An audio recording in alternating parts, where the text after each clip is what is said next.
Utah politics. Thanks so much for joining us. I'm Glenn Mills. It is time to go inside Utah politics. We do begin this morning with Utah GOP Chair Carson Jorgensen, here to talk about his decision to move on after one term. We'll also preview the GOP convention coming up this Saturday. Carson, welcome to the show. Really glad to have you with us. Thanks for having me. All right, you served one term, and you decided back, I believe it was in March, that you announced anyway back in March, that you would not be serving a second. Talk about why. You know, I've really enjoyed my time as chair, and I feel like at this point I've done as good as I can do with my skill set, and I do believe that there are other people out there with skill sets that can advance the party further, and I'm more than happy to pass on the baton to Robert Axon, who's going to take the party to the next level. But once again, I've really enjoyed my time, and I believe that the party is in a great place and it's going to be phenomenal in the future. Let's dig into that a little bit more, but first talk about your statement when you decided to not run again or made that announcement.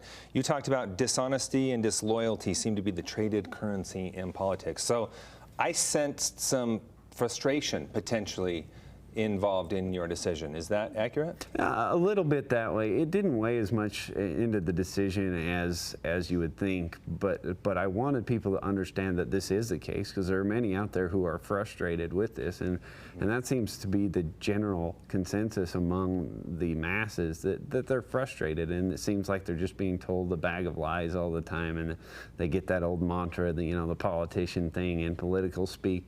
And so it is frustrating, and it was really difficult for me to learn that. But with those lessons I've learned that there is a way forward, and I believe that there is an avenue forward in the future where Utah can become a great state for politics. So if you learn that lesson, what are some of the ways you think you can move forward and get beyond that dishonesty and disloyalty that you talk about? Yeah, no, that is one thing I have found, and we've spoken about it a bit before, I believe, and it's do what you say and say what you mean.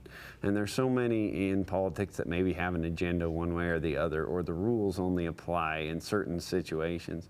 But the rules have to apply all the time, and sets of laws apply equally to both sides, and those have to be enforced. And we have to move forward with that sense that we have to continue to do the right thing, and that we have to be honest and tell the people what they want to hear. You know, I've always said I would rather have somebody tell me the truth that I don't want to hear than the lie that they think I want to hear. And that's something that I think we can do better at here in Utah politics. As you prepare to move forward, what are you most proud of over the last 2 years? That we have done that we have set the party on a trajectory, and we've defined the party as this is where we're at. And I mean, you can look at it with what happened with the primary election debates and other things. We really set a line in the sand and said, this is where we draw the line with the party.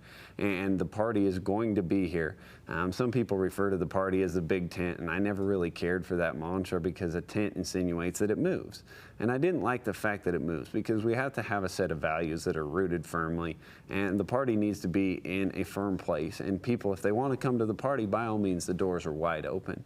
But we can't continue to sit and move the party around to these small factions and try to create something. So the doors are open, absolutely, but we have to have that firm base that defines us, who we are as Republicans. That's been kind of a battle over the last several years, though. So how do you think you balance that? You know, it's communication.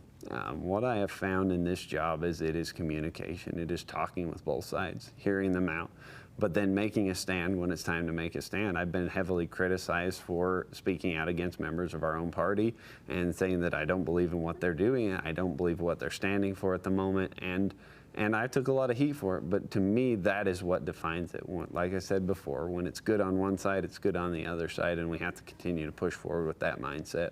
As you look back and you talk about some of those times you were criticized, do you think you should have done anything differently, or would you do it the exact same way today? You know, most of it I would do the exact same way. I truly believe it was the time and place for those stances to be made and those lines to be drawn, and I don't think I would change much at all. What's next? You know, is this the end in politics for you? No, unfortunately. Like I said before, somebody on Twitter said, I can't wait till he's out of politics because I don't want to see his stupid hat anymore. And I hate to disappoint random Twitter user, but I think the hat's going to be around in politics for quite a while. There has been some rumbling that potentially you're eyeing governor in 2024. Any truth to that? We're never going to rule anything out off the table, that's for sure. But as of right this moment, you're not ready to say, you're saying there's still something left for you in politics, but not necessarily what it is. Exactly, and so we're taking a hard look at everything, and we're evaluating the place and where we're at, and we want to make sure that everybody continues to make good decisions in Utah politics as to what's best for the future of this state. The GOP convention coming up this Saturday. It'll be your last one as chair, and obviously the new chair will be elected there. It's already been decided, though, as you already pointed out, with Robert Axon. What do you look to the party as, and the future of the party as you pass the baton to him? You know, the party has to become self-sustaining and a machine. I know we've had this fight over SB 54 and the election laws for years and years, and we're not taking our foot off of that one, but the party also has to continue to grow, and the party has to become an avenue for everybody who runs for the party to have the best shot at being elected, and to develop our information and our data systems and our processes to where anybody running through the party has the best shot of winning. And that's what I want to see from the party going forward.